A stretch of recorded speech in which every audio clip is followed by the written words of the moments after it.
बिस्मिल्लाहिर्रहमानिर्रहीम। अल्लामा Iqbal science college Gojra और ideal अल्लामा Iqbal girls college Gojra के फ़िज़िक्स सेकेंड ईयर के ऑनलाइन लेक्चर्स में हम चैप्टर 17 की थ्योरी के बच्चों बिल्कुल एंड पे पहुंच गए हैं। हमने फ़िज़िक्स ऑफ सॉलिड्स के हेडिंग के तहत चैप्टर 17 आपको पता है शुरू किया हुआ है और इसमें हमने mechanical properties of solids discuss की थी, स्ट्रेस, स्ट्रेन और स्ट्रेन एनर्जी और वो इलास्टिक लिमिट, यील्ड स्ट्रेंथ वगैरह। उसके बाद हमने electrical properties of solids discuss की हैं, एनर्जी बैंड थ्योरी हो गई और फिर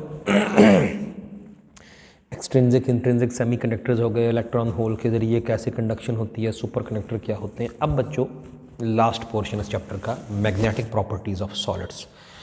अच्छा, इसमें भी उसी तरह जैसे मैंने आपको पीछे भी बताया था कि आपके सामने किताब भी मौजूद ही होगी इस वक्त, तो ये आप देख सकते हैं कि कोई मैथमेटिकल डेरिवेशन या फार्मूला किसी किस्म का कोई नहीं है, बस एक मजमून ही है जो आगे हम देख रहे हैं एंड तक। अब मज़ामीन ही हैं दो जो अभी देखने को फ़िक्रे वगैरह ही हैं, तो उसमें बस सिर्फ इतना हमें चाहिए कि कुछ प्रॉपर हेडिंग्स हों। आपकी बुक पे ऑलमोस्ट बनी ही हुई है, वैसे जो आपकी नोट्स वाली बुक है उस पर बस एक का दुक्का कहीं मिसिंग है, तो वो मैंने चलिए ये एक थोड़ी सी लिस्ट भी दी आपको। तो जो अब अगला टॉपिक जो हमने जो स्टार्ट करना है मैग्नेटिक प्रॉपर्टीज़ ऑफ सॉलिड, तो उसकी बेसिक ये हमने एक स्ट्रक्चर सा थोड़ा सा बना लिया कि हमने सबसे पहले ये बात डिस्कस करनी है, ए कंपैरिजन ऑफ मैग्नेटिक फील्ड्स। ये कुछ बात होगी, उससे कुछ रिजल्ट निकलेगा, वो एम्पियर्स व्यू के तौर पर उसकी हम फिर वजाहत करेंगे। एम्पियर साहब जिनके नाम से पहले भी वाकिफ़ है, साइंटिस्ट है। और उसके बाद origin of magnetism in atoms, एटमों के अंदर मैग्नेटिज्म की क्या ओरिजिन है, एटमों के अंदर मैग्नेटिज्म क्यों होता है, क्या रीज़न है उसकी, तो ये हम बात थोड़ी सी यहाँ पर डिस्कस करेंगे। फिर इसका कुछ छोटा सा कंक्लूजन है, उसकी बात अभी करते हैं, देखते हैं। किताब में भी तकरीबन यही बातें हैं, इसी तरतीब से ही हैं, अभी बात करते हैं वहाँ से। और फिर टाइप्स ऑफ मैग्नेटिक सब्सटेंसेस हैं, 3 टाइप्स हैं जो इस हेडिंग के अंदर हमने डिस्कस करनी है। पैरामैग्नेटिक है, डायामैग्नेटिक है और फेरोमैग्नेटिक है। और उसके बाद बच्चों ये डोमेन्स इन फेरोमैग्नेटिक सॉलिड्स हैं, इसके अपने अंदर छोटी छोटी 3-4 सब हेडिंग्स हैं, वो क्या हैं वो आपकी बुक पे बिल्कुल प्रॉपर मौजूद हैं। अभी बात कर लेते हैं, देखते हैं। तो ये मेन स्ट्रक्चर सा हो गया हमारे इस मजमून का जो अब हम शुरू करने लगे हैं। और ज़ाहिर है बेसिकली बातें तो बुक से ही हैं सारी, वो हमने करनी है। और ये मैं अब आपके सामने ये बुक रख देता हूँ जी। तो हम यहाँ बच्चों पहुँच गए हुए हैं, ये आपके सामने मैग्नेटिक प्रॉपर्टीज़ ऑफ सॉलिड्स है। और मैंने जो अभी आपको लिस्ट दिखाई थी तो उसके मुताबिक पहली हेडिंग जो सब हेडिंग जो इसने दी नहीं है यहाँ पे, आप बेशक दे दें एक कंपैरिजन ऑफ मैग्नेटिक फील्ड्स, ये जो हमारी पहली हेडिंग ये अभी दिखाई थी। यहाँ बच्चों उसने क्या बात की है, बहुत पेचीदा नहीं है क्योंकि तो ये डायग्राम मैं बना के कुछ आपका टाइम ज़ाया नहीं करूँगा। ज़ाहिर रीडिंग भी करनी होती है तो टाइम बहुत लग जाता है, क्योंकि आसान ही डायग्राम है, तो मैं जल्दी से इधर से डिस्कशन कर लेता हूँ। आपकी ऑलरेडी वैसे जानी पहचानी डायग्राम है, ये मेरे को समझाने की ज़रूरत नहीं है, जो आपको नज़र आ रही है। एक बार मैग्नेट है बच्चों, सुलाखी मकनातीस है और इधर नॉर्थ पोल इधर साउथ पोल है, और ये नॉर्थ से बाहर को निकलते हुए और साउथ के अंदर को आती हुई मैग्नेटिक लाइंस हैं। ये आपको पता है ये कौन सा फील्ड है, ये पता है। अच्छा, ये एक लॉन्ग लिखा, लॉन्ग बार मैग्नेट। अगले पेज पे बच्चों आ जाएं तो ये एक सोलिनाइड दिखाई है, ये सोलिनाइड है आपकी जानी पहचानी, और उसका भी मैग्नेटिक फील्ड। और ये आपको जैसा अभी ये देख रहे हैं बहुत हद तक ये तो बिल्कुल मिलता जुलता ही है, ये वाला लॉन्ग बार मैग्नेट का एक सोलिनाइड के फील्ड जैसा होता है। बल्कि ये आपको कोई नई बात नहीं है, अपने एफएससी में चैप्टर नंबर 14 में याद करें, एम्पियर्स लॉ ही पढ़ा था, और उस एम्पियर्स लॉ में एप्लीकेशन थी सोलिनाइड वाली। उसके सोलिनाइड के इंट्रोडक्शन में ही लिखा था कि, याद आया जी, बिल्कुल लिखा था कि a current carrying solenoid behaves like a bar magnet. तो ये तो बिल्कुल बार मैग्नेट जैसा, लॉन्ग बार मैग्नेट जैसा ये लंबी एक सोलिनाइड का मैग्नेटिक फील्ड बनता है, मिलता जुलता। ऐसे बच्चों ये एक शॉर्ट बार मैग्नेट है, छोटा सा बार मैग्नेट। ये इधर नॉर्थ पोल है, इधर साउथ पोल है, छोटा सा बार मैग्नेट है। फिर वही नॉर्थ से साउथ की तरफ को फील्ड लाइनें हैं, और इसके नीचे एक डायग्राम बनी है magnetic field of A current loop. अब ये अगरचे अब आपके स्मार्ट सिलेबस में नहीं है, लेकिन अच्छी बात है, मैं पहले भी बता चुका हूँ कि 13वें चैप्टर के शुरू में ही हमने कहीं ये इस तरह की डायग्राम देखी हुई है। चलिए मैं दिखाई देता हूँ मैग्नेटिक प्रॉपर्टीज़ ऑफ सॉलिड, मेरे पास बुक में ये देखें जी, ये इसी तरह से थोड़ी सी ओरिएंटेशन चाहिए। ये वही एक सिंगल लूप ऑफ करंट है, ये सोलिनाइड भी है साथ ही। तो ये चैप्टर नंबर 13वें का वो हीटिंग इफेक्ट मैग्नेटिक, जो आपके स्मार्ट सिलेबस में अब नहीं है, लेकिन हमने वैसे पढ़ लिए हुए हैं। तो ये आपने देखा हुआ है, थोड़ी सी ओरिएंटेशन जरा इधर से उधर कर दी तो ये वही है, ये वही है। ऊपर क्रॉस लगा हुआ है, नीचे डॉट है, तो करंट इधर से बाहर को आके उधर अंदर चला गया, एक सिंगल लूप में यूँ करंट चल रहा है, तो उसका ये मैग्नेटिक फील्ड है। अच्छा, अब ज़रा गौर से देखें, सामने ही नज़र आ रहे हैं, तो बिल्कुल मिलते जुलते फील्ड है। शॉर्ट छोटा सा बार मैग्नेट है और उसका एक सिंगल लूप ऑफ करंट जैसा, जब सिंगल लूप ऑफ करंट हो, एक लूप में करंट चलता हो तो जिस तरह का मैग्नेटिक फील्ड बनता है बिल्कुल उसी तरह का शॉर्ट मैग्नेट का होता है, और जिस तरह का लॉन्ग बार मैग्नेट का होता है बिल्कुल उसी तरह का एक सोलिनॉइड का होता है। यही है बच्चों कंपैरिजन। मैं पढ़ने लगा हूँ, अब आपकी किताब वाले ने यहाँ क्या लिखा है। हमारी पहली सब हेडिंग जो मैंने इधर तो नहीं आपकी किताब पे, लेकिन ये मैंने आपके लिए यहाँ भी बताई थी। कहता है बार magnets and moving charges that is currents through currents produce magnetic fields. Bar magnets भी और मूविंग चार्जेस भी पैदा करते हैं मैग्नेटिक फील्ड। ये बार मैग्नेट है, ये भी बार मैग्नेट है, ये भी मैग्नेटिक फील्ड पैदा कर रहे हैं। यहाँ सॉलिनॉइड में करंट जारी है, ये भी मैग्नेटिक फील्ड पैदा कर रहा है। यहाँ एक सिंगल लूप ऑफ करंट में करंट जारी है, ये भी मैग्नेटिक फील्ड पैदा कर रहा है। और अगली बात है from the study of these magnetic fields, bar magnet के भी और करंट लूप्स के भी, जो करंट्स हैं उनके भी मैग्नेटिक फील्ड की स्टडी जब हुई तो it is possible to trace the origin of the magnetic properties of the material. तो जब दोनों के मैग्नेटिक फील्ड बार मैग्नेट्स के और करंट की वजह से जो बनते हैं उनको आपस में कंपेयर करें तो कुछ कुछ आइडिया होने शुरू हो जाता है, कुछ आइडिया होता है कि क्या वजह है, क्यों होता है मैग्नेटिक फील्ड चीज़ों में, मैग्नेटिक प्रॉपर्टीज़ क्यों होती हैं। The magnetic field of a long current carrying solenoid is similar to a long bar magnet. ये बात अभी मैंने डायग्राम्स में यही की है। जबकि and the magnetic field due to a single loop is similar to short bar magnet. ये भी बात अभी हो गई है। इस कंपैरिजन से बच्चों पहली दफ़ा एक आइडिया मिला, और ये बतौर एक समझिए एक ऑथेंटिक एक थ्योरी के पॉइंट के तौर पर एम्पियर ने पहली दफ़ा पॉइंट आउट किया था। एम्पियर साहब, जिनके नाम से अब वाकई में पीछे भी एम्पियर लाइन ही का पढ़ा हुआ है आपने। तो एम्पियर ने इस एनालॉजी से, इस मुशाबहत से जो अभी देखी हमने, तो उसने ये कुछ आइडिया लगाया। उसने कहा कि लगता ऐसे है, लग यूँ रहा है कि जैसे किसी भी शय में मैग्नेटिज्म यानी मैग्नेटिक बिहेवियर किसी भी चीज़ का होता है, या मैग्नेटिक फील्ड कोई भी चीज़ रखती है, तो उस चीज़ के अंदर कोई यकीनन सर्कुलेटिंग चार्जेस होते होंगे। सोलिनॉइड में भी बच्चों पता है सर्कुलेटिंग चार्जेस हैं, चलते हैं सोलिनॉइड के लूप्स में, और यहाँ भी सिंगल लूप ऑफ करंट है तो सर्कुलेटिंग चार्जेस है। उसने कहा कि लगता ऐसे है कि जिस चीज़ में भी मैग्नेटिक प्रॉपर्टीज़ होती हैं या मैग्नेटिक फील्ड जो भी चीज़ शो करती है तो उसमें सर्कुलेटिंग चार्जेस होते होंगे, उनकी वजह से होता है। अच्छा, ये आइडिया एम्पियर साहब की जो ज़िंदगी के अंदर तो बच्चों इसको फेवर नहीं किया गया, मतलब इसको किसी ने को कबूल नहीं किया। क्यों?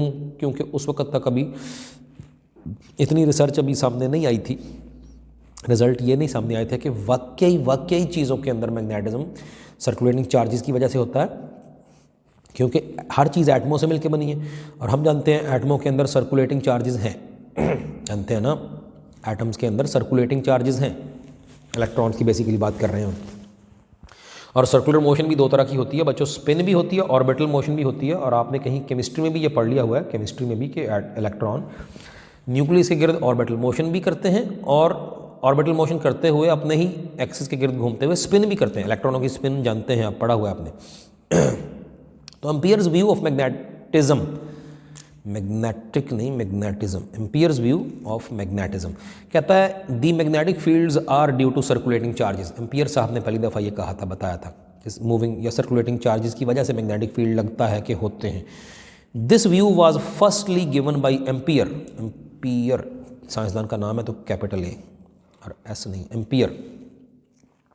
But it was not favourable in, favourable नहीं बच्चों ना, favoured, it was not favoured, इसकी फेवर नहीं की गई, इसकी फेवर नहीं की गई इसके आइडिया की, इन हिज ओन पीरियड, उसके अपने ज़माने में। उसकी बेचारे की ज़िंदगी में ये बात किसी ने मानी ही नहीं। उस बेचारे के फौत होने के बाद फिर एटम का स्ट्रक्चर पता चला तो पता चला कि ये तो वाकई बेचारा सही कह रहा था। बहर तो it was not favoured in his own period due to unknown structure of the atom, due to unknown structure of the atom. Atom का स्ट्रक्चर तब तक मालूम नहीं था असल में कि वाकई अंदर इलेक्ट्रॉन सर्कुलेट करते हैं। लेटर ऑन, बाद में, by knowing the internal structure of course of the atom it appears to be basically correct. तो ये साबित होता है कि वो सही कह रहा था बेचारा एम्पियर।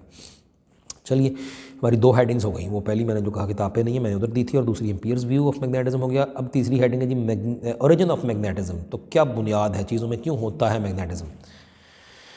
तो क्या लिखा जी, कहता है magnetism is the property of all substances due to their orbital and spin motion of electrons. ये अभी बात हो रही थी। तो क्योंकि सोलिनॉइड में भी बेसिकली सर्कुलेटिंग चार्जेस ही हैं, लूप्स बने हुए हैं, और ये भी एक सिंगल लूप में भी सर्कुलेटिंग चार्ज है, तो इनका मैग्नेटिक फील्ड पैदा होता है। तो ऐसे ही देखा गया कि एटमों के अंदर सर्कुलेटिंग इलेक्ट्रॉन्स हैं, स्पिन मोशन भी और ऑर्बिटल मोशन भी। तो वो देखा गया कि असल में ये तमाम सब्सटेंस में मैग्नेटिज्म होता ही है, क्योंकि तमाम सब्सटेंस ज़ाहिर एटमों से मिलकर बने और उनमें इलेक्ट्रॉन होते हैं जो स्पिन भी करते हैं, ऑर्बिटल मोशन भी, तो मैग्नेटिज्म होता है सब में। कहता the resultant magnetic field created by electrons within an atom is due to the combined field created by their orbital and spin motions. किन की ऑर्बिटल स्पिन मोशन? इलेक्ट्रॉन्स की। तो the resultant magnetic field created by electrons in an atom, वो होता है उन इलेक्ट्रॉनों की कंबाइन जो मजमुई ऑर्बिटल और स्पिन मोशन की वजह से। As there are a number of electrons in an atom, अब ये बड़ी अहम बात है क्योंकि किसी एटम के अंदर तो बहुत से इलेक्ट्रॉन होते हैं, तो देयर करंट्स, करंट्स का मतलब ऑर्बिटल मोशन, करंट्स का मतलब ऑर्बिटल मोशन, और spins are aligned so as, उनके currents and spins are aligned so that, वो इस तरह से इस रुख पर आ जाते हैं कि they cancel the magnetic effect mutually और strengthen the effect of each other. अब होता ये है कि कुछ चीज़ों के, कुछ चीज़ें किसी तरह का मैग्नेटिक बिहेवियर शो करती हैं, कुछ चीज़ें किसी तरह का, कुछ चीज़ें मैग्नेटिक बिहेवियर शो ही नहीं करती, कुछ बहुत स्ट्रॉन्ग, कुछ बड़ा वीक सा शो करती हैं। वो क्या वजह है? तो लेटेस्ट रिसर्च से पता ये चला कि उन चीज़ों के एटमों में, एटमों के अंदर इलेक्ट्रॉन है और इलेक्ट्रॉनों के ऑर्बिटल मोशन भी है, स्पिन भी है।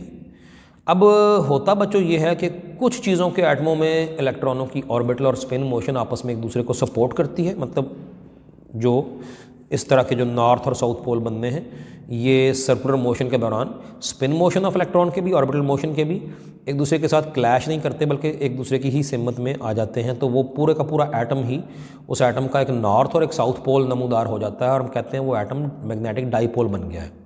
यानी एक जिधर को लाइनें बाहर को निकल रही हैं, इधर को ये नॉर्थ पोल और जिधर से अंदर को आ रही हैं वो साउथ पोल।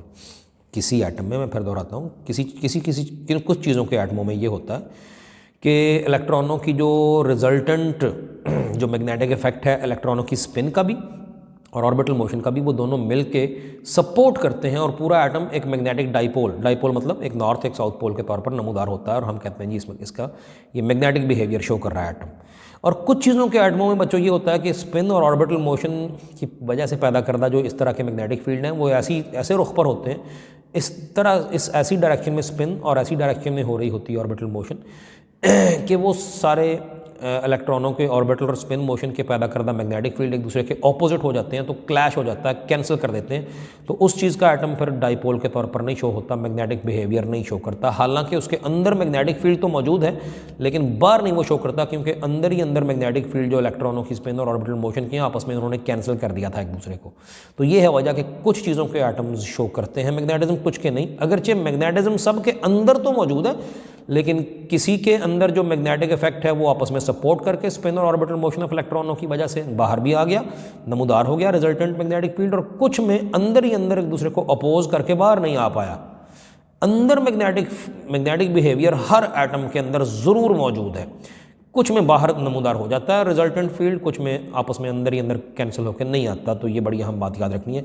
कुछ यही बातें अब इधर की हैं। मैग्नेटिक डाईपोल तो कहता है an atom in which there is a resultant magnetic field, जिसमें एक मजमूई मैग्नेटिक फील्ड बन जाए, behaves like a tiny magnet and it is called magnetic dipole. वो छोटा सा मैग्नेट जैसे बन गया वो एटम और उसको मैग्नेटिक डाईपोल कहेंगे, मतलब नॉर्थ और साउथ दो pole. So we conclude that it is impossible. अब ये समझिए वो जो हमने कंक्लूजन की हेडिंग दी थी ये मेरी यहाँ पे कहीं थी, अब कुछ मिट भी गई है लेकिन आपने अभी पीछे वीडियो में फिर जाके देख सकते हो मैंने जो भी लिस्ट बनाई थी। तो कंक्लूजन फिर इस सारी बहसों, इस पूरी अब तक की जो बात की क्या हुआ। So we conclude that it is impossible to obtain an isolated north pole. ये बड़ा अहम पॉइंट है जी। देखिए अब तक क्या बात हो गई, अब तक फिर बात ये समझ आई फाइनली कि हाँ जो चीज़ें, जिन चीज़ों के एटमों में मैग्नेटिक बिहेवियर शो होता है वो असल में इलेक्ट्रॉनों की ही स्पिन और ऑर्बिटल मोशन की वजह से ही है। ये बात एस्टेब्लिश हो गई।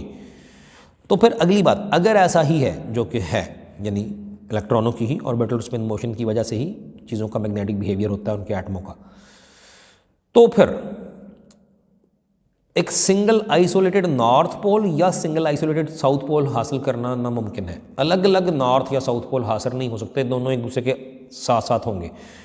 किसी भी एटम का एक सिरा नॉर्थ है तो दूसरा साउथ बनेगा ही बनेगा, ये नहीं हो सकता कि अकेला नॉर्थ पोल बने। वजह बच्चों बड़ी आसान सी सिंपल सी है। कभी फिज़िकल क्लासों में ये बात मैंने कई दफ़ा मुख्तलिफ हवालों से की हुई है, यकीनन आपको याद होनी चाहिए।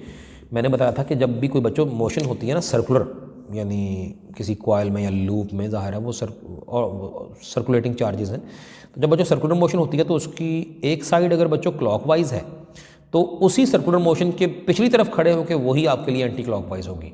ये बातें आपको याद आ रही होंगी जिन्होंने मेरे फिजिकल लेक्चर लिए हुए हैं। ये मैंने यही बात बड़ी दफ़ा दोहराई हुई है मुख्तलिफ हवालों से कि एक ही सर्कुलर मोशन को एक तरफ से देखें, मैंने कभी क्लास में शायद कहा था एक तरफों देखें, एक पासियों देखें, तो वो अगर एंटी क्लॉकवाइज है तो दूसरी तरफों देखें वही है सर्कुलर मोशन, दूसरे पासियों वही क्लॉकवाइज है। एक तरफों एंटी क्लॉकवाइज, वही मोशन दूसरे पासियों उल्टी सिम्बल से क्लॉकवाइज है। तो फिर अब ये भी हमें पता है, ये भी याद करें, कुछ ये देखें, ये आपको यकीनन याद आया मैं क्या बना रहा हूँ जी। ये चैप्टर नंबर 15 में आपने जगह जगह यूज़ की थी ये बात कि साउथ पोल बनता है और नॉर्थ पोल बनता है, बल्कि 14 में, पहले 14 में आई थी, बाद में फिर यही 15 में भी आई थी, पहले 14 में फिर यही 15 में भी यूज़ की थी कि अगर करंट चल रहा हो क्लॉकवाइज तो साउथ पोल होता है और एंटी क्लॉकवाइज तो नॉर्थ पोल। अब एक तरफ को जब घुमाव हो रहा, करंट चल रहा है यूँ सर्कल में, तो एक साइड अगर बनेगी बच्चों क्लॉकवाइज तो वो दूसरी तरफ यकीनन एंटी क्लॉकवाइज, यानी लाजमी तौर पर एक तरफ नॉर्थ तो दूसरी तरफ साउथ पोल बनेगा। यही बात वो ये कर रहा है कि इस पूरी बहस से रिजल्ट निकला, हमने ये समझ लिया, पता चल गया कि इलेक्ट्रॉनों की ही ऑर्बिटल और स्पिन मोशन यानी सर्कुलेटिंग इलेक्ट्रॉन्स की वजह से होता है चीज़ों के एटम में मैग्नेटिक बिहेवियर। और सर्कुलर मोशन का एक साइड अगर नॉर्थ है तो लाजमी दूसरी तरफ साइड साउथ पोल है, यानी एक तरफ क्लॉकवाइज एंटी क्लॉकवाइज, दूसरी तरफ क्लॉकवाइज होगा। इसीलिए we conclude that it is impossible to obtain an isolated north pole, और ऐसे ही आइसोलेटेड साउथ पोल भी नहीं मिल सकता, वजह बता दी। The north pole is merely महज one side of a current loop while the south pole is the other side। एक करंट लूप की वजह से ही मैग्नेटिज्म है, और एक करंट लूप की एक साइड अगर नॉर्थ है तो फिर दूसरी साउथ होगी ही होगी, क्योंकि एक तरफ से एंटी क्लॉकवाइज तो दूसरी होगी ही एंटी क्लॉकवाइज। बड़ी सिंपल सी बात है, उम्मीद समझ आ गई है। हम अगली हेडिंग पे आ गए जी, टाइप्स ऑफ मैग्नेटिक सब्सटेंसेस। और ये लफ्ज़ वैसे आपके जाने पहचाने हैं, पैरामैग्नेटिक, डायमैग्नेटिक, फेरोमैग्नेटिक, लेकिन थोड़े से केमिस्ट्री में अगर याद होगा आप कुछ पढ़े हुए हैं तो कुछ थोड़ी सी और तरह से पढ़े हुए हैं। अब वो और तरह क्या थी, कैसे थी, क्यों थी, और ये थोड़ा सा ज़रा हल्का सा डिफरेंस भी है कुछ बातों में, एक आध में। तो मैं आपको बहरहाल सजेस्ट करूँगा कि अब सेकेंड ईयर में, अब फिज़िक्स में, अब आपने वही करना जो फिज़िक्स में, हमें उस डिटेल में हमें ज़रूरत ही नहीं है, वो क्या था, वो क्यों था, वो आपको यहाँ नहीं चाहिए, वरना चाहिए होता तो मैं ज़रूर यहाँ डिस्कस करता वो भी बात। अब यहाँ पर जैसे है बस उसी तरह ही कहता, according to magnetic properties we can divide the substances into 3 types. तो मैग्नेटिक प्रॉपर्टीज़ की बुनियाद पर 3 टाइप्स में मैग्नेटिक सब्सटेंसेस को डिवाइड किया जा सकता है, पैरामैग्नेटिक, डायमैग्नेटिक और बच्चों फेरोमैग्नेटिक। और बारी बारी इनके थोड़ा तस्करा, थोड़ा 2 3 लाइनें ही हैं इनकी। पैरामैग्नेटिक कौन से होते हैं जी? अभी जो यहाँ डिस्कशन हो रही थी, मैंने कहा था कुछ चीज़ों के एटम्स में ऐसा होता है कि स्पिन और ऑर्बिटल मोशन ऑफ इलेक्ट्रॉन्स यूँ ओरिएंटेड होती हैं, इस तरह से होती हैं, ऐसी ओरिएंटेशन पे होती हैं कि मिलके एक दूसरे को सपोर्ट करते हैं, जो बनने वाले इस तरह के लूप करंट्स की वजह से बनने वाले मैग्नेटिक फील्ड सपोर्ट करते हैं। तो वो पूरा atom as a dipole behave करता है, मैग्नेटिक डाइपोल, एक छोटा सा मैग्नेट बन जाता है पूरा एटम। बस बच्चों ऐसे सब्सटेंसेस को पैरामैग्नेटिक सब्सटेंस कहते हैं, जिनमें हर इंडिविजुअल एटम एक मैग्नेट के तरह बन जाता है, एक नॉर्थ और साउथ पोल रखता है। क्या लिखा है, कहता है the substances in which magnetic fields produced by orbital and spin motion of electrons support each other. ऐसे सब्सटेंस जिनमें इलेक्ट्रॉनों की ऑर्बिटल और स्पिन मोशन की वजह से जो मैग्नेटिक फील्ड होते हैं वो एक दूसरे को सपोर्ट करते हैं। And the atom behaves like a tiny magnet, और पूरा एटम ही छोटे से मैग्नेट की तरह बिहेव करता है, आर कॉल्ड पैरामैग्नेटिक सब्सटेंस, जैसे कि एल्यूमिनियम, प्लेटिनम, मैंगनीज वगैरह, इसने मिसालें भी दे दी। ठीक हो गया। डायमैग्नेटिक बच्चों इसका ठीक उलट है, वो कहा था कि जिसके एटमों में ऑर्बिटल और स्पिन मोशन ऑफ इलेक्ट्रॉन जो है वो मिलकर रिजल्टेंट मैग्नेटिक इफेक्ट दें और पूरा एटम एक छोटा सा मैग्नेट की तरह बिहेव करे, वो होते हैं पैरामैग्नेटिक। लेकिन जिसमें ऐसा ना हो, जिसमें अंदर ही अंदर एटम के जो अंदर ही अंदर इलेक्ट्रॉनों की ऑर्बिटल और स्पिन मोशन एक दूसरे के साथ एक दूसरे को कैंसिल कर दे, एक दूसरे का इफेक्ट, और पूरा एटम एक टाइनी मैग्नेट की तरह ना बिहेव करे, तो बस उसे कहेंगे डायमैग्नेटिक सब्सटेंस। क्या लिखा है, the substances in which magnetic fields produced by the orbital and spin motion of electrons cancel each other and there is no permanent magnetic moment between the atoms. कोई permanent magnetic moment नहीं होता, या आप सादा लफ्ज़ों में यूँ कहिए कि कोई magnetic field, net magnetic field atoms नहीं शो कर पाते, आप इसको यूँ ही समझिए, आर कॉल्ड डायमैग्नेटिक सब्सटेंस। जैसा कि कूपर नहीं, कॉपर है, डबल पी आएगा, डबल ओ नहीं है। फॉर एग्जांपल कॉपर जी डायमैग्नेटिक है, बिस्मथ, बिस्मथ के भी स्पेलिंग गलत है, BISMUTH होता है बिस्मथ, और एंटीमनी है, और वाटर के एटम्स हैं, तो ये सारे डायमैग्नेटिक हैं। वाटर, कॉपर, बिस्मथ, एंटीमनी, ये डायमैग्नेटिक है। फेरोमैग्नेटिक बच्चों कौन से हैं? और मैं पहले ही एक चीज़ बता दूं, यहाँ फेरोमैग्नेटिक का तारफ है, और अब आगे इस चैप्टर के एंड तक जो कुछ भी हमने आगे मज़ीद पढ़ना है, इस चैप्टर के एंड तक, यहाँ जाके इसका एंड होगा, वो सारे का सारा सिर्फ फेरोमैग्नेटिक सब्सटेंसेस की ही डिटेल है। ऐसा क्यों है, उसकी कुछ वजह भी है, अभी देख लेते हैं। तो तीसरी किस्म कौन सी है जी? Ferromagnetic substances. अब ये बच्चों क्या है? ये ऐसे मटेरियल हैं कि जिनमें हर एटम के अंदर इलेक्ट्रॉनों की स्पिन और ऑर्बिटल मोशंस जो हैं उनके बनने वाले मैग्नेटिक फील्ड आपस में सपोर्ट करते हैं। पूरा एटम मैग्नेट की तरह बिहेव करता है, लेकिन पूरा हर एटम मैग्नेट की तरह बिहेव करता है, लेकिन ऐसा तो पैरामैग्नेटिक में भी था। यही बात की थी कि atom behave like a tiny magnet, लेकिन यहाँ थोड़ी सी इजाफी बात क्या है फेरोमैग्नेटिक में, वो ये है कि सिर्फ हर एटम ही नहीं बतौर टाइनी मैग्नेट बिहेव करता, बल्कि बहुत से एटम्स आपस में कोऑपरेट भी करते हैं। हर एटम के अंदर मौजूद इलेक्ट्रॉन्स के मैग्नेटिक फील्ड भी सेम ओरिएंटेशन में होने की वजह से ऐड हो जाते हैं और रिजल्टेंट मैग्नेटिक इफेक्ट आता है। और तमाम मुख्तलिफ एटम्स, बहुत सारे एटम्स जो एक दूसरे के करीब करीब पड़े हैं, वो मिलकर एक दूसरे के साथ शेयर करते हैं same direction, same orientation of the magnetic field. उन सब का सेम तरफ को नॉर्थ और सेम तरफ को साउथ बनता है। चुनांचे बहुत से एटम्स मिलके कोऑपरेट करके एक स्ट्रॉन्ग मैग्नेटिक फील्ड फराहम करते हैं, तो ऐसे सब्सटेंस फेरोमैग्नेटिक सब्सटेंस कहलाते हैं। अब इन दोनों का फर्क याद रहे, पैरामैग्नेटिक का और फेरोमैग्नेटिक का। पैरामैग्नेटिक में भी एटम्स टाइनी मैग्नेट बनते हैं, फेरोमैग्नेटिक में भी हर एटम तो मैग्नेटिक फील्ड देता है, लेकिन उधर बस ये था कि हर इंडिविजुअल एटम बस अपने तौर पर तो मैग्नेट बन गया, लेकिन फिर एटम्स ने आपस में नहीं एक दूसरे के साथ सपोर्ट की। हर एटम का दूसरे से मुख्तलिफ होता है मैग्नेटिक फील्ड की डायरेक्शन। यहाँ बहुत से एटम्स मिलके ग्रुप पूरा एक बना लेते हैं, कई ग्रुप्स बना लेते हैं with in the body of A ferromagnetic substance, और वो सब एटम्स का सेम डायरेक्शन में नॉर्थ और सेम डायरेक्शन में साउथ वो मिलकर एक स्ट्रॉन्ग मैग्नेटिक फील्ड देते हैं। तो ये होता है फेरोमैग्नेटिक सब्सटेंस। ये है फ़र्क पैरामैग्नेटिक में और फेरोमैग्नेटिक में। तो पैरामैग्नेटिक में भी एटम्स बिहेव करते हैं बतौर मैग्नेट, लेकिन हर इंडिविजुअल एटम बिहेव करता है और सब आपस में एटम्स कोऑपरेट नहीं करते। लेकिन यहाँ एटम भी मैग्नेटिक बिहेवियर तो रखते हैं, लेकिन बहुत से एटम मिलकर भी एक दूसरे के साथ सपोर्ट करके सबका सेम मैग्नेटिक इफेक्ट हासिल होता है और स्ट्रॉन्ग मैग्नेटिक फील्ड पैदा करते हैं। तो पढ़ते हैं अब इसको। कहता भी substances in which the atoms cooperate with each other in such a way so that they exhibit, कि वो दिखाते हैं, शो करते हैं a strong magnetic effect and are strongly attracted by magnetic fields. और ये फेरोमैग्नेटिक सब्सटेंस किसी भी मैग्नेटिक फील्ड में बड़ी स्ट्रॉन्ग अट्रैक्शन शो करते हैं, आर कॉल्ड फेरोमैग्नेटिक सब्सटेंस। जैसा कि आयरन है बच्चों, बड़ा मशहूर तरीन फेरोमैग्नेटिक सब्सटेंस आयरन, सबसे कॉमन।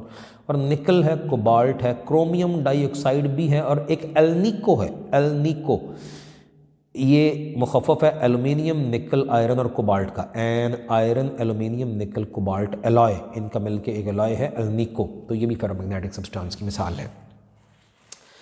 लें जी बच्चों, ये हमारी अगली हेडिंग में हमने 3 टाइप्स बता दी मैग्नेटिक सब्सटेंसेस की। उससे अगली हेडिंग, अब मैंने कहा हेंस फोर्थ आगे एंड तक, इस चैप्टर के एंड तक सिर्फ फेरोमैग्नेटिक की ही मुख्तलिफ डिटेल आनी है, और उन्हीं की सब हेडिंग समझिए। फेरोमैग्नेटिक सब्सटेंस की ही सब हेडिंग है domain theory of ferromagnetic substances. लें जी, डोमेन जो अभी जिक्र हुआ था कि मैंने कहा था ग्रुप्स ऑफ एटम्स मिल के कोऑपरेट करके सारे ही एक स्ट्रॉन्ग मैग्नेटिक इफेक्ट देते हैं। वही बच्चों, वही जो ग्रुप्स ऑफ एटम्स मिल जाते हैं विद इन फेरोमैग्नेटिक सब्सटेंस, मुख्तलिफ बड़े बड़े ग्रुप बन जाते हैं एटमों के, और सब मिल के सपोर्ट करते हैं एक दूसरे का मैग्नेटिक फील्ड, और सबका इकट्ठा एक ही तरफ को नॉर्थ और सेम डायरेक्शन में साउथ। वो जो पूरा ग्रुप ऑफ एटम है बच्चों, उसी को डोमेन कहते हैं। बस सिंपल सी बात है। कहता the small magnetized regions in a ferromagnetic substance regions are called domains। छोटे छोटे रीजन्स बनते हैं। ये डायग्राम आसान सी सादी सी है, तो मैं दोबारा से उधर बना के आपका टाइम नहीं ज़ाया करता। ये बच्चों एक टुकड़ा लिया फेरोमैग्नेटिक सब्सटेंस का, और ये ज़रा देखिएगा इस टुकड़े में बच्चों ये मुख्तलिफ दिखाए हैं। ये कहीं त्रिकोण सी बन रही है, कहीं कोई चौकोर सी बन रही है, मुख्तलिफ शेप के हैं, लेकिन ये मुख्तलिफ रीजन है, यही डोमेन्स हैं। ये एक डोमेन, ये दूसरी, ये तीसरी, ये चौथी, ऐसे ही मुख्तलिफ डोमेन्स हैं। ये एरोज़ का मतलब है नॉर्थ पोल की डायरेक्शन, यानी मैग्नेटिक फील्ड की डायरेक्शन दिखाई है हर एक की। तो इस पूरे एक टुकड़ा लिया, एक स्पेसिमन, एक सैंपल लिया किसी फेरोमैग्नेटिक सब्सटेंस का, उस पूरे फेरोमैग्नेटिक सब्सटेंस के एक टुकड़े में मुख्तलिफ छोटे छोटे रीजन्स बने हुए हैं और हर एक का अपना एक नॉर्थ और साउथ पोल है। लेकिन आप नोट करें कि रैंडम है, रैंडमली ओरिएंटेड है, इस ग्रुप ऑफ एटम्स का अपना, इधर को नॉर्थ पोल, इसका इधर को, इसका इधर को, रैंडमली है। लेकिन बच्चों इसी फेरोमैग्नेटिक सब्सटेंस को अगर कोई बाहर से मैग्नेटिक फील्ड अप्लाई कर दिया जाए, किसी एक्सटर्नल मैग्नेटिक फील्ड में रख दिया जाए, तो यही जो डोमेन्स थी जो वैसे तो अलग अलग ओरिएंटेड थी मुख्तलिफ डायरेक्शन में, हर डोमेन में बहुत से एटम, बहुत से कितने होते हैं अभी वो उनका मैं नंबर भी यहाँ बताता हूँ, ये लिखा हुआ है 10⁻12 से लेके 10⁻16 तक, और हर उस डोमेन का साइज़ कितना होता है ये भी लिखा हुआ है, तकरीबन 1 मिलीमीटर का या उससे थोड़ा कम। इसको मैक्रोस्कोपिक साइज़ कहते हैं, जो है तो बड़ा छोटा सा साइज़, लेकिन क्योंकि इंसानी आँख से नज़र आ सकता है, 1 मिलीमीटर का नज़र आता है हमें, 1 सेंटीमीटर का 10वां हिस्सा मिलीमीटर हमें नज़र आता है आँख से, तो इसको मैक्रोस्कोपिक, माइक्रो नहीं मैक्रोस्कोपिक साइज़, 1 मिलीमीटर या ज़रा कम की इस साइज़ की ये डोमेन्स बनती हैं किसी भी फेरोमैग्नेटिक सब्सटेंस में, और हर एक डोमेन में इतने एटम्स होते हैं 10⁻12 से 10⁻16 तक, MCQ के लिए याद रखना। और हर डोमेन अपने तौर पर पूरा एक मैग्नेट समझिए होती है, फुल सैचुरेशन मतलब फुल मैग्नेटिक फील्ड उसका होता है, लेकिन हर डोमेन का दूसरी से मुख्तलिफ होता है आम हालात में फेरोमैग्नेटिक सब्सटेंस में। लेकिन जब उसी फेरोमैग्नेटिक सब्सटेंस को बाहर से कोई मैग्नेटिक फील्ड अप्लाई कर दिया जाए, तो under the action of that external magnetic field ये सारी जो डोमेन्स हैं ये अपने आप को आहिस्ता आहिस्ता आहिस्ता आहिस्ता ओरिएंट करना शुरू कर देती हैं। कुछ देर लगती है, कुछ मटेरियल में थोड़ी जल्दी से हो जाती है, कुछ में थोड़ा ज़्यादा देर लगती है, लेकिन थोड़ा सा टाइम बहरहाल लगता है। तो ये बैरूनी मैग्नेटिक फील्ड के तहत अपने आप को एक तरतीब में, एक सिमत में अरेंज करना शुरू कर देती हैं। कुछ डोमेन्स अभी भी थोड़ी बेतरतीब है, पूरी तरह नहीं भी हुई, थोड़ी देर और लगनी है। ये कुछ वो किसी लम्हे की ये तस्वीर दिखाई है कि जब कई डोमेन्स ने अपने आप को एक सिमत में कर लिया था बैरूनी मैग्नेटिक फील्ड के तहत।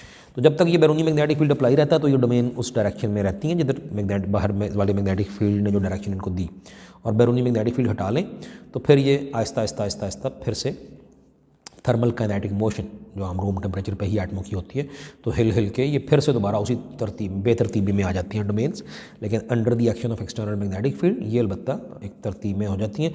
इसी वजह से बच्चों जब बाहर से मैग्नेटिक फील्ड अप्लाई किया जाए तो एक फेरोमैग्नेटिक सब्सटेंस इटसेल्फ आर्जी तौर पर वो भी बन जाता है एक मैग्नेट, क्योंकि एक सब ज़्यादातर का ये डोमेन्स का एक तरफ को रुख हो गया, तो जिधर से बाहर को निकलेंगी लाइनें वो नॉर्थ पोल, जिधर से अंदर को आएंगी वो साउथ पोल, तो ये बन जाता है मैग्नेट। फिर मैं रिपीट करता हूँ, जब कोई फेरोमैग्नेटिक सब्सटेंस को बाहर से किसी मैग्नेटिक फील्ड के तहत रख दिया जाए तो उस दौरान वो भी खुद भी बन जाता है मैग्नेटिक फील्ड, तो बाहर वाले मैग्नेटिक फील्ड के साथ मिलकर ये एक स्ट्रॉन्ग मैग्नेटिक इफेक्ट इसीलिए देता है फेरोमैग्नेटिक सब्सटेंस। इसको मैं जल्दी से रीड भी कर दूं, कहता the small magnetized regions in a ferromagnetic substance are called domain, ये बात हो गई थी। They are of macroscopic size of the order of a millimetre और लेस, 1 मिलीमीटर या कम साइज होता है, बट लार्ज एनफ, लेकिन फिर भी इतना होता है ये size to contain 10⁻12 to 10⁻16 atoms in each domain. The magnetic fields of all spinning and of course orbiting electrons are parallel to each other. तो हर डोमेन के अंदर वो जो स्पिन और ऑर्बिटल मोशन ऑफ इलेक्ट्रॉन है वो आपस में सपोर्ट करके सबके north south pole same direction में होते हैं। In an iron sample, iron ferromagnetic substance है, the domains are oriented in a disordered way, ये वाली diagram. So the net magnetic effect become zero. Net magnetic effect पूरे के पूरे iron के टुकड़े का जीरो है, अगरचे हर एक डोमेन के अंदर अंदर इतने ज़्यादा तादाद में एटमों का सेम मैग्नेटिक फील्ड है, लेकिन पूरी डोमेन का बहरहाल जीरो ही आता है। But when the sample is placed, लेकिन जब ये सैंपल जो है एटमों का ये सैंपल इज प्लेस्ड, इसको रख दिया जाए in an external magnetic field, तो फिर the domains become parallel to the lines of external magnetic field. ये फिर ये डोमेन्स बैरूनी मैग्नेटिक फील्ड की फील्ड लाइनों के पैरेलल हो जाती हैं। सो द आयरन बिकम्स बन जाता है a powerful magnet and is called electromagnet. जब बाहर से अगर इलेक्ट्रिक फील्ड आपने बाहर से कोई इलेक्ट्रिक फील्ड की वजह से मैग्नेटिज्म इसमें पैदा किया, मसलन इस तरह की सोलिनॉइड, आपने ये पीछे भी कभी पढ़ा हुआ इलेक्ट्रोमैग्नेट कैसे बनता है। एक सोलिनॉइड के अंदर आयरन का टुकड़ा रख दें तो फिर उसमें करंट चलाएंगे सोलिनॉइड को, तो अंदर मैग्नेटिक फील्ड बनेगा, वही मैग्नेटिक फील्ड अंदर पड़े हुए आयरन को भी बना देगा, मैग्नेट बना देगा। तो ये बात आप पीछे भी कभी पढ़ चुके हैं, ये अब उसकी वजह समझ आए कि क्यों अंदर पड़ी हुई आयरन भी मैग्नेट बन जाती है। अगली इसी के तहत सब हेडिंग है जी domains in soft magnetic materials. बच्चों दो तरह के होते हैं फेरोमैग्नेटिक सब्सटेंस की, दो टाइप्स हैं, सॉफ्ट फेरोमैग्नेटिक सब्सटेंस और हार्ड फेरोमैग्नेटिक सब्सटेंस। तो डोमेन्स की क्या सूरत हाल होती है सॉफ्ट फेरोमैग्नेटिक सब्सटेंसेस में, और क्या होती है बच्चों हार्ड मैग्नेटिक सब्सटेंसेस में या मटेरियल में, तो इसकी थोड़ी सी बात अब पढ़ते हैं। होता बच्चों यूँ है कि कुछ मटेरियल हैं, इनमें से जो लिस्ट दी थी, ये जो लिस्ट है आयरन, निकल, कोबाल्ट, क्रोमियम डाइऑक्साइड, निको, इनमें से कुछ तो सॉफ्ट मैग्नेटिक मटेरियल कहलाते हैं, कुछ हार्ड फेरोमैग्नेटिक मटेरियल कहलाते हैं। सॉफ्ट बच्चों वो होते हैं, बड़ी सिंपल सी बात है कि जिनकी जो डोमेन्स की बेतरतीबी थी, इसको तरतीब में लाना है, अलाइनमेंट में लाना है, तो बाहर से बड़ा स्ट्रॉन्ग नहीं चाहिए, हल्का सा भी मैग्नेटिक फील्ड आया, वीक सा मैग्नेटिक फील्ड आया, तो ये जल्दी जल्दी ईजीली डोमेन्स जो हैं वो बैरूनी मैग्नेटिक फील्ड की डायरेक्शन में ओरिएंटेशन में आ जाती हैं। और अगर बैरूनी मैग्नेटिक फील्ड हटा दें तो फिर जल्दी जल्दी दोबारा से बेतरतीबी में भी आ जाती हैं, जल्दी से तरतीब पाती हैं और जल्दी ही बेतरतीब भी होती हैं। तो ऐसे मटेरियल को कहते हैं सॉफ्ट मैग्नेटिक मटेरियल, और इसकी मशहूर तरीन कॉमन तरीन मिसाल आयरन है, बल्कि हम उसका नामुमकिन सॉफ्ट आयरन कहते हैं। पीछे हमने कई जगहों पर याद करें इलेक्ट्रोमैग्नेट्स की जो कोर होती है इसी तरह की सोलिनॉइड के अंदर जो आयरन कोर रखते हैं, तो अमूमन हम सॉफ्ट आयरन का लफ्ज़ कहीं पीछे यूज़ भी कर चुके हुए हैं, तो ये वही सॉफ्ट मैग्नेटिक मटेरियल की वजह से। तो कहता है कि iron is a soft magnetic material because its domains can be easily oriented on applying an external magnetic field and also return to original position when field is removed. Field apply करने पर easily orientation में आ जाती हैं, एक रुख पे आ जाती हैं, और हटा देने पर मैग्नेटिक फील्ड जल्दी से ये अपनी साबका बेतरतीबी में भी आ जाती हैं। वो होता है सॉफ्ट मैग्नेटिक मटेरियल जैसे कि आयरन। और domains in hard magnetic material कहता है वेयर एज, जबकि steel is a hard magnetic material. ऐसे ही एल्निको भी बच्चों हार्ड मैग्नेटिक मटेरियल की मिसाल ही है। तो steel is a hard magnetic material या substance because its domains can not be easily oriented on applying the external magnetic field. इसकी बैरूनी मैग्नेटिक फील्ड अप्लाई करने पर भी बड़ी जल्दी से नहीं अपनी ओरिएंटेशन में आ जाती, सीधी नहीं हो जाती मैग्नेटिक फील्ड के मुताबिक। The domains in steel can be lined up by very strong external magnetic field. बड़ा स्ट्रॉन्ग मैग्नेटिक फील्ड चाहिए होता है इनको एक दफ़ा सीधे करने के लिए एक तरफ को। बट वंस ओरिएंटेड, हाँ अलबत्ता एक दफ़ा रुख सीधा हो गया, एक रुख पे आ गई, तो रिटेन देयर पोजीशंस, फिर वो अपनी पोजीशन बरकरार भी रखती हैं, जल्दी से ख़राब अपनी ओरिएंटेशन नहीं करती। लें जी, ये हो गए फेरोमैग्नेटिक सब्सटेंस की दो टाइप्स की बात हो गई, सॉफ्ट और हार्ड, और क्यों सॉफ्ट और क्यों हार्ड उसका भी जिक्र हो गया। उसके बाद है जी इफेक्ट ऑफ टेम्परेचर। तकरीबन ये लास्ट हेडिंग है इस पोर्शन की, इस हिस्से की, इस क्वेश्चन की जो हम अभी स्टार्ट किए हुए थे। ओरिजिन ऑफ मैग्नेटिज्म समझिए, फिर इसी का मैग्नेटिक प्रॉपर्टीज़ का ही समझिए दूसरा पोर्शन अगला टॉपिक होगा, वो इंशाल्लाह अगले लेक्चर में करेंगे। हिस्टेरेसिस लूप और उसकी करैक्टरिस्टिक, और साथ ही फिर ये चैप्टर बच्चों फिनिश हो जाएगा इंशाल्लाह। फ़िलहाल बात जो कर रहे हैं उसकी फिनिश करते हैं। तो बात हो रही है कि ये लास्ट हेडिंग है इफेक्ट ऑफ टेम्परेचर। अभी थोड़ी देर पहले कहीं मैंने जिक्र किया था कि बच्चों ये आम हालात में तो इस तरह से होता है। फेरोमैग्नेटिक सब्सटेंस डोमेन्स हैं, एटम्स, बहुत बड़ा ग्रुप एटमों का एक डोमेन कहलाता है।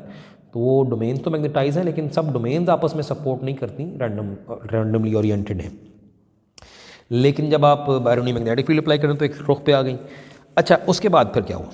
अब आपने बैरूनी मैग्नेटिक फील्ड हटा दिया, तो अगर तो कुछ हार्ड मैग्नेटिक सब्सटेंस था तो थोड़ी देर तक, ज़्यादा देर तक रहेंगी ये उसी रुख पर। सॉफ्ट भी था तो थोड़ी देर तो रहती हैं, लेकिन ज़्यादा देर नहीं फिर रहती, जल्दी से ओरिएंटेशन ख़राब हो जाती है। ओरिएंटेशन ख़राब होने के बेसिक वजह बच्चों इफेक्ट ऑफ टेम्परेचर। अभी मैंने कहीं जिक्र किया था कि thermal kinetic motion of atoms की वजह से रैंडम मोशन होती है एटमों की आम रूम टेम्परेचर पे, तो वो हिल के ये जो ओरिएंटेशन आ चुकी हुई थी एक रुख पर, उसको फिर वो ख़राब हो जाती है।